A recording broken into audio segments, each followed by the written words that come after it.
দাদা দাদা কি করছিস দাদা? দাদা চিপস খাবি? চিপস দাদা?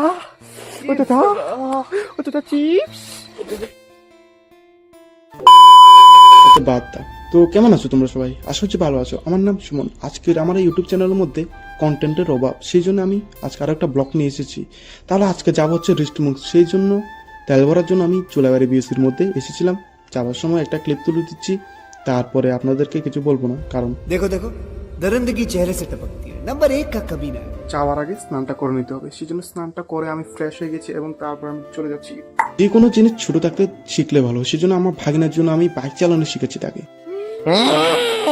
দে দে দে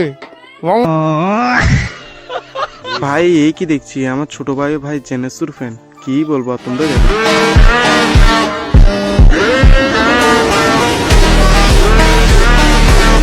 দেখো বস, আমার পকেটে আছে মাত্র 50 টাকা। এই 50 টাকা দিয়ে কি কীর্তনটা করা হবে? অবশ্যই তার জন্য একটা নিনজা টেকনিক আমার সামনে তুলুচন আছে না।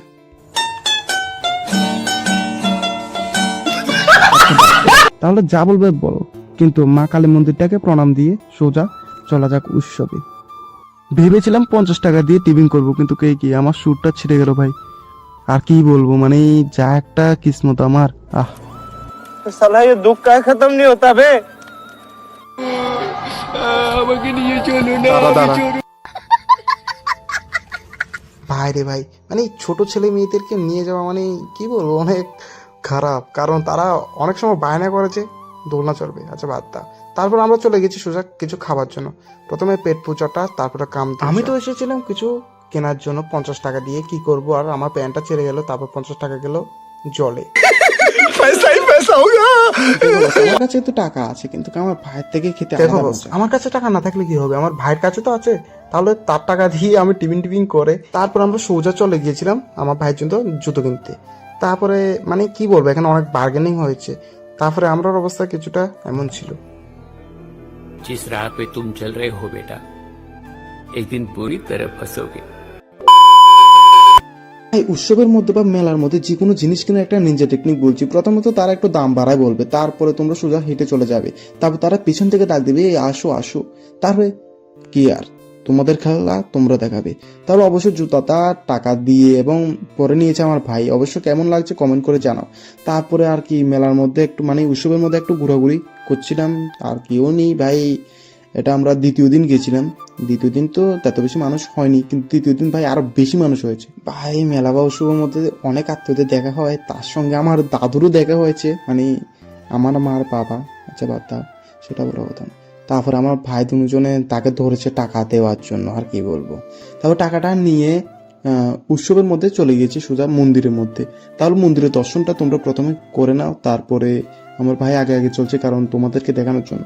এদিক থেকে আসো, এদিক থেকে আসো ভাই। এখানে কোনো মানুষ দেখা যাচ্ছে না, কিন্তু তৃতীয় দিন ভাই অনেক মানুষ হয়েছে। আমি এত বেশি ভিডিও করতে পারিনি, তবুও লাস্টে ছোট মোটো ক্লিপগুলি তুলে ধরবো আপনাদেরকে। ভাই তৃতীয় দিনে ভিড়টা দেখাবার আগে প্রথমে দ্বিতীয় দিনের ভিড়টা দেখুন ভাই। কেউ মানুষ নেই, মানে দোকানদার বসে আছে, আর দোকানের মানে দোকানদার তারা বলছে যে হ্যাঁ এটা কি কপাল, মেয়েরা তো মেয়েদের জিনিসই কিনছে। আচ্ছা, তারপরে আমি আমার ভাইয়ের থেকে 50 টাকা নিয়ে জিলিপি নিয়ে নিয়েছি বাড়িতে। তোমাদেরকে সেরা একটা জিনিস দেখাচ্ছি ভাই। এখানে দেখো কতগুলো ওয়াইফাই, আর কারোর পাসওয়ার্ড কিন্তু জানা নেই। যদি কারোর ওয়াইফাই কানেক্ট থাকে বা পাসওয়ার্ডটা জানা থাকে, অবশ্যই কমেন্ট করে জানাও। আর আমার ভাই তো অনেক খুশিতে নাচছে, কেন আমিও জানি না।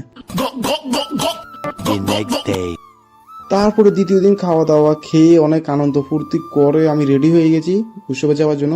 ভাই এখানে তো অনেক ভিড় দেখা যাচ্ছে, এটা হচ্ছে মানে হবে ট্রেলার পিকচার, তো হবে বাকি মানে বলো না। যারা যারা এসেছিল অবশ্যই কমেন্ট করে জানাও কেমনটা ভিড় হয়েছে। আর ভাই তারা একটা জিনিস জানে না, যে তারা মানে আসল দাঁড়াবের জিনিসটা জানে না। যদি জানতে চায় তাহলে অবশ্যই সিকো অ্যাপটা ডাউনলোড করতে হবে। ঠিক আছে, বেশি শতানি করবো না। তাহলে অবশ্যই অনেক মানুষ হয়েছে, তোমরাও দেখতে পাচ্ছ। প্রায় 1-1.5 ঘন্টা উৎসবটা দেখার পর আমরা টিফিন খেতে চলে এসেছি, সেম টিফিনের, কারণ অনেক ভালো লাগছিল সেই জন্য। তারপর আমাদের পাটারি বাবুকেও দেখা পেয়েছে, আর তার অনেক শরম লাগছে ভিডিওটা আসার জন্য। আর এই ব্যক্তি ভাই এখানে 4টা বেজাল হয়েছে না, আমাদের গায়ের মধ্যে উঠে দিচ্ছিল গাড়িটা ভাই। এই ব্যক্তি মানে ড্রাইভার, আর এই ব্যক্তি যা একটা তর্ক করছিল না, আর কি বলবো। তবু আমার কন্টেন্ট তো পেয়ে গেছি, যা বলবো বড়। কিন্তু মধুটা মানে কীর্তনে বা উৎসবে বা মেলার মধ্যে আসার পর খাওয়াটা উচিত না আমার। আর ভাই নিজের ছোট ভাই মনে করে প্লিজ সাবস্ক্রাইবটা করে দিও। আর आज के लिए फिलहाल इतना ही। आपकी तरह